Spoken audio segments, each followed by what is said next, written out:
now, Touch My Bass Productions presents The Shootout with Bill Blanchard. Alright, good evening, ladies and gentlemen. I am the host, Survivor Pain, Bill Blanchard, and this is the Wrestling Shootout. I've been doing a road trip this weekend and coming all the way from Augusta, Georgia to Crystal River, Florida. I got a traveling companion tonight, and tonight we've had a lot of good conversations about professional wrestling and the history of the AWF. Some of the mistakes that was made and stuff like that. And well, tonight we're going to talk about some of this guy's opponents and everything, and political wise, and what he's done in AWF. My guest at this time has been the former AWF Hardcore Champion. He's a three-time AWF World Tag Team Champion. He was the first official AWF Raw for All Champion, but he was better known as the Commissioner of the AWF, the Law and Order of AWF. He made some things happen in the early days of the AWF between 1999 and 2001. My guest at this time, ladies and gentlemen, here he is, without further ado, Shadow Alan Luke. Alan, what's up, brother? I'm doing good, man. How about yourself? I'm doing fine, man. I know we've been doing this all night, but we're going to try to get it right tonight. First thing we're going to talk about, my man, is you've had some pretty interesting matches in your career. You've taken on Tank, Chris Williams. You've had a few little sprats with Hurricane Ben Hill, and you've had an interesting rivalry, you know, that got real personal between Christopher Dwayne Dickens and Mask Fury Jay Garganus, although he didn't wear a mask. I think he has never worn a mask. He never wore a mask in the rest of his career, I don't think. But anyways, let's talk about Tank. Christopher Williams, Tank Chris Williams. What was your experience like of wrestling him? That's my boy right there, Christopher the Tank Williams.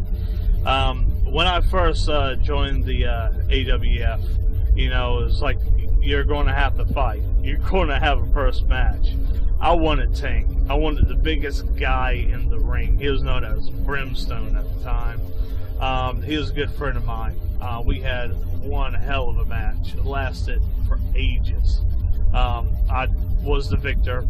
I think put the first loss on his record, actually. But you know, that could be false because the early days of the AWF were very hectic. They had dozens of off-the-books matches that later became on the books, later to be taken back off the books. So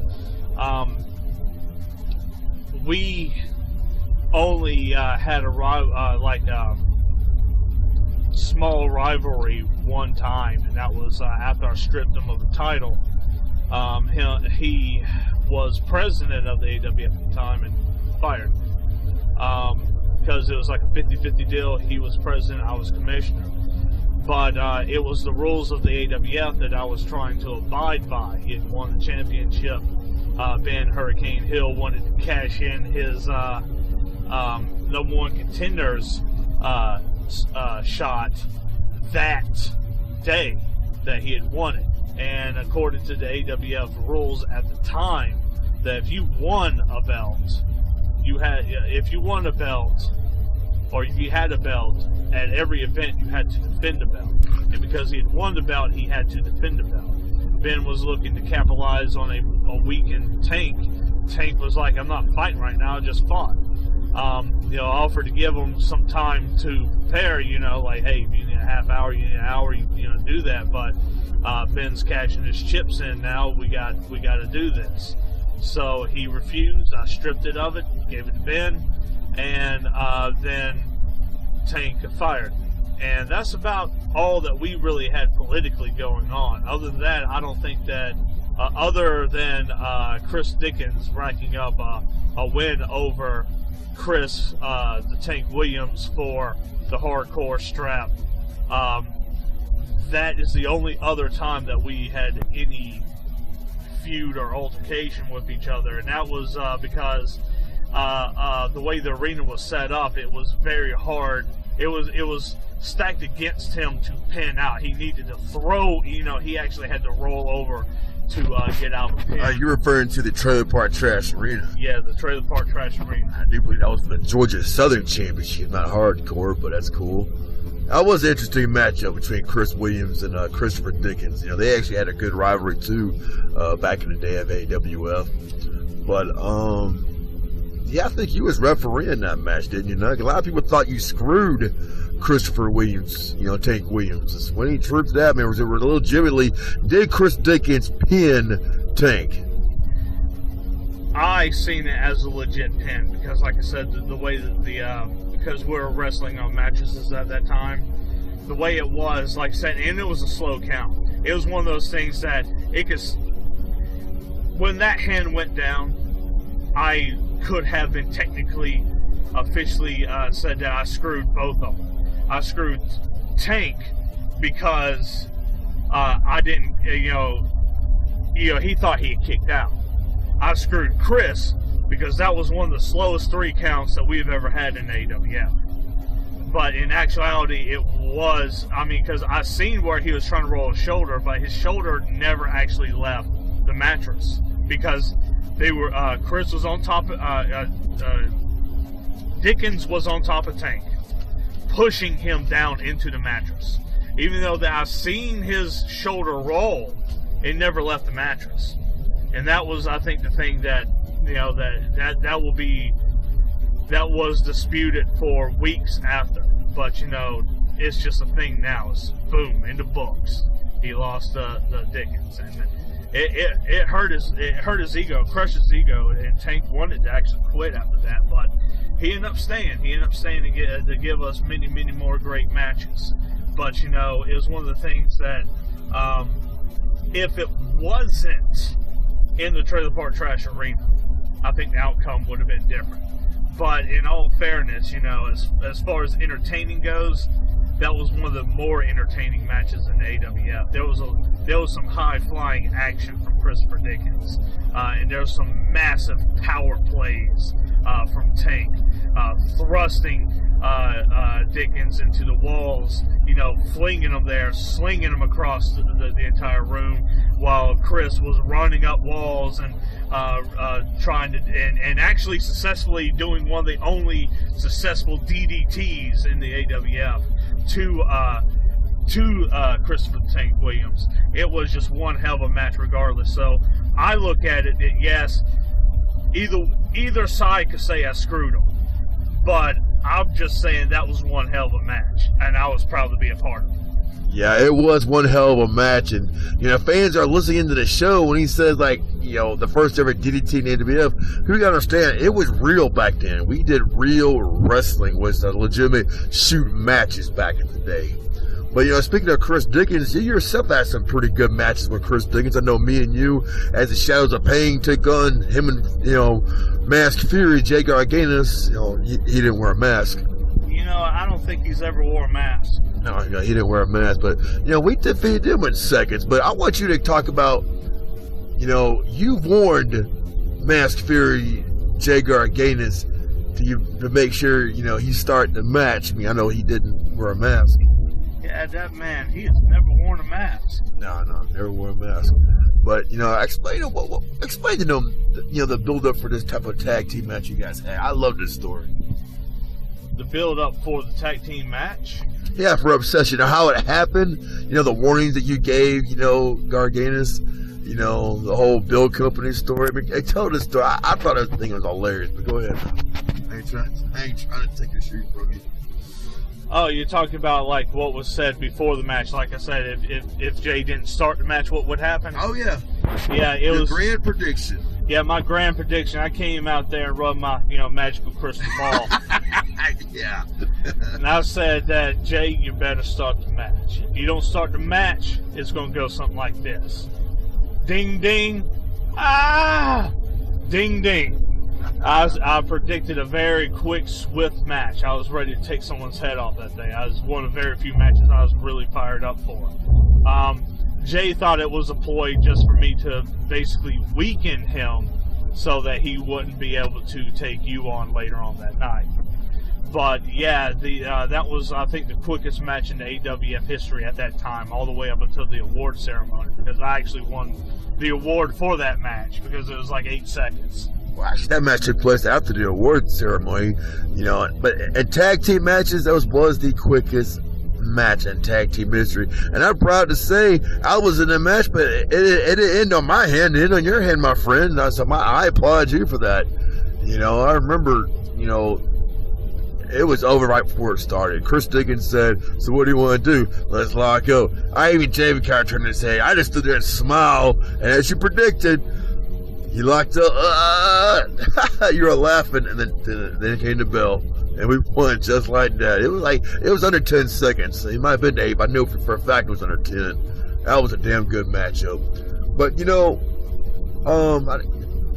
speaking of Mask Fury, Jay Garganus, he didn't wear a mask. Fun fact: Jay Garganus as Mask Fury never wore a mask. That was awesome. But what was your memories of him back then as far as a wrestler? You've had a couple of matches against him. Yeah, Jay and we've had a couple run-ins. I'm trying to think of how many official matches that we've had. It wasn't too many. It definitely wasn't over 3. If maybe 1 or 2.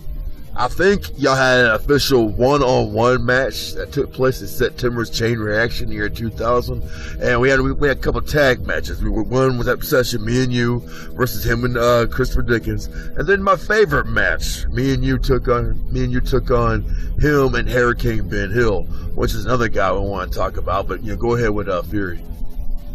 Yeah, as far as a wrestler, he had multiple titles. Of course, he was the Masked Fury, even though he never wore a mask. No, he never wore a mask. But he was also kind of Icon, but which is something that he held, he cherished. It's not something that I want to take to him. But he also had some of the most corrupt title reigns in the AWF, period. I don't think that there has been, he's had multiple belts, he's had titles multiple times, but I can say that I couldn't count on one hand how many times that he's held a belt that there wasn't controversy behind it. I would even say that he is the most controversial man in the AWF, more so than Ben Hill. Ben Hill wouldn't defend the titles. Jay Garganus would get the titles, and then, he would relinquish them or lay them down or, something. He did not legitimately take those titles. Yeah. He did defend his titles. So it seemed like he won his belt, then he wouldn't defend him. I could not figure that out. Oh, unless his name was Chris Dickens. I mean, everybody defended against Chris Dickens back then. Back then when people wanted to wrestle Chris Dickens, when you come in AWF, everybody wanted to wrestle Chris Dickens because back then, I mean, let's just face it, he'd be the first one to admit he was an easy target to get beat up. I mean, and I took Chris Dickens under my wing, and I tried to train him and try to help him, and you did as well, and so did Mask Fury and Jay Garganus, although he didn't wear a mask. That man never wore a mask. But it's with Jay, it's not all bad. It's not like I'm bashing him. Yeah, he may be the most controversial wrestler in the AWF, but that doesn't mean that he didn't earn his due. He has won matches. He has won titles. And if it wasn't for Jay in the AWF wouldn't have gone on as long. I mean, he was one of the very few people that had the ability to bring people to an arena. He had an arena that was in his yard. A lot of the meetings for the AWF most of the time were held at his house. He's done marvelous things politically, but also on a political level, he was one of the most corrupt wrestlers because with Jay, he used his power to further his own career, his own record, and that's something that had gone on way after I left the AWF, all the way up until the AWF's closing in 2014. It is something that has always happened. Politically, Jay Garganus is not someone who makes really great decisions. In the ring, I don't have much to say negative about the man, other than, it's like, if it's entertainment, then you're going to get a show. If it's real, then it depends on if there's a title on the line and who it's going to be. You might not even get a show. This is a man who was knocked out by a freaking little keychain of plastic keys that from a baby. He got smacked by it, and he was out. He was comatose. I mean, it's something that you would see on the WWE, like if someone got hit with a freaking sledgehammer. He was out. Those are some damn good baby first keys, I'll tell you that right now. But yeah, stuff like that. It just, it kind of puts a sour taste in your mouth. But I know, is some of the times I could put myself in his shoes and see why he did it. Like when he laid down the Ben that time, when he got hit with the keys, he gave Ben the title. But Ben had laid the title down to him. So it was his way of returning the favor.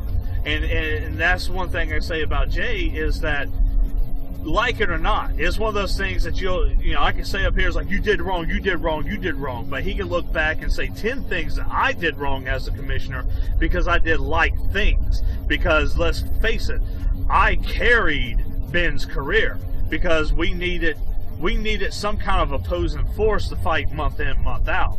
And the best way to do it was to give Ben a championship. So I can't crucify Jay for giving Ben a championship when I would have basically have done the same thing just to keep him wrestling. So it's one of those things that politically I don't agree with his motives because he's going to bury anyone else.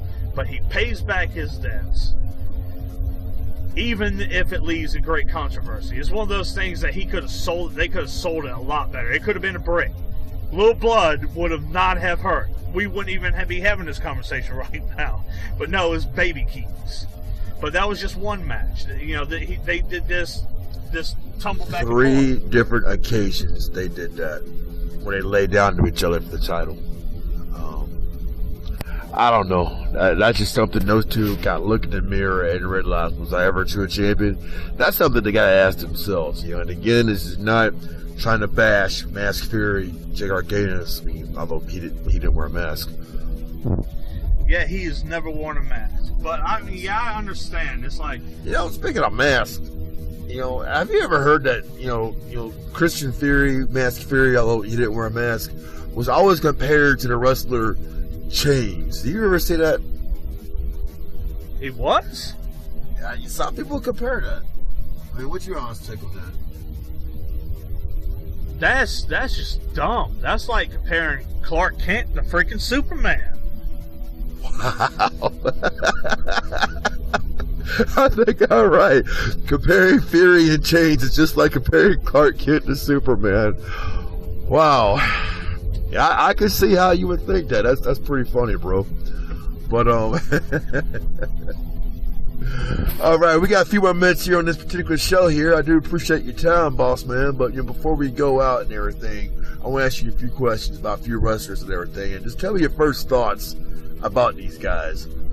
All right. Are you ready? Ready. Here we go. First opponent, Chris Dickens. Overrated. Wow.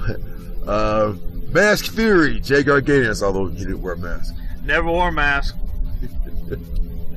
Hurricane Ben Hill, a 5-time heavyweight champion. 5-time loser. Hell.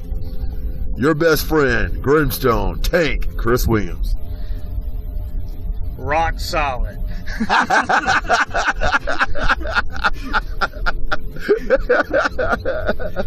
Okay. Oh, I'm trying to think of another wrestler in AWF in your era of professional wrestling that you might remember. Let's see. How about this one? You mentioned to him earlier, Tristan Guilford. Tristan Guilford. I guess that was beyond my time because he came back. He really only wrestled one match that I was aware of. So, overrated. Overrated. Wow. Wow. Do you remember Prime Time Tim Sanders, or you might know him as Minion, Tim Gagner? He wrestled a couple times since when I was there. I think that one was a Georgia Southern Defense. I can't remember if he won or not. Okay. You remember Jeffrey Moneypenny? No. I was the guy crushed in 12 seconds. You actually filmed that match. The famous. You were known for a long time as the guy because you're behind the camera, and I get to the ring, right? I take my wallet. I was like, "Here, Alan, hold my wallet. Here, Alan, hold my glasses." You see your hand, grab it. You're like the hand that grabs the stuff. Yeah. The cameraman. The cameraman.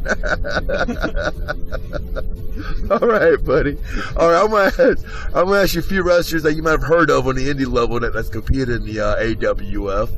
Okay, Major Snipes. That is the biggest piece of shit on the face of the planet. Oh damn! I'm sorry. Snipes. Redneck Ray. Past his prime, he needs to quit smoking. That's what. Yeah, he's gonna kill himself, not someone else. He's gonna kill himself. What's your opinion of Chains? Yo, you've really twisted my whole perspective on Chains, man. There's no hell way that Chains is damn ass Fury. Chains has a mask. Yeah, because Mask Fury and Jake Arcades didn't wear a mask. They cannot be the same person. Okay. What about Justin Chambers? I've only seen him once. I really wasn't that impressed, but that was months. He had months between matches, so as a person, I've only met him once, so I can't really elaborate too much. All right. I know you like this guy. I think you're his #1 fan. Oz Knight. Oh, Oz Knight. I could go on for an hour about that guy. I think that the AWF could have gone real far with Oz Knight. He was something special. He had charisma that just oozed from his pores like sweat. He glistened charisma, crying out loud. It's one of those things that, I think that every AWF wrestler that has ever wrestled in the ring that wants to wrestle should really watch him and just look at him, because that's how it's supposed to be done. Yeah, that's what I gotta say about him. Well, I know Oz Knight, right? Yeah, I know you know. I'm gonna give him a call and see if I can get a picture taken and photograph and an autograph for you, man. I want some of that charisma sweat. God. Jesus Christ! No, that was a deer, not Jesus. God. Damn. Well, that being said, this is Bill Blanchard. My guest, Alan Luke. Thank you, Alan. God, dog. You might see Bill next week if he recovers from his heart attack. Our brakes worked, didn't they? Yeah, good brakes. God, I was hit this son of a bitch, too. Damn, can't dodge it, rammed it. Jesus. Anyway, this has been the Shootout. It's Bill Blanchard. I'll try to be back next week. That was good. Wow, Clark Kent, Superman.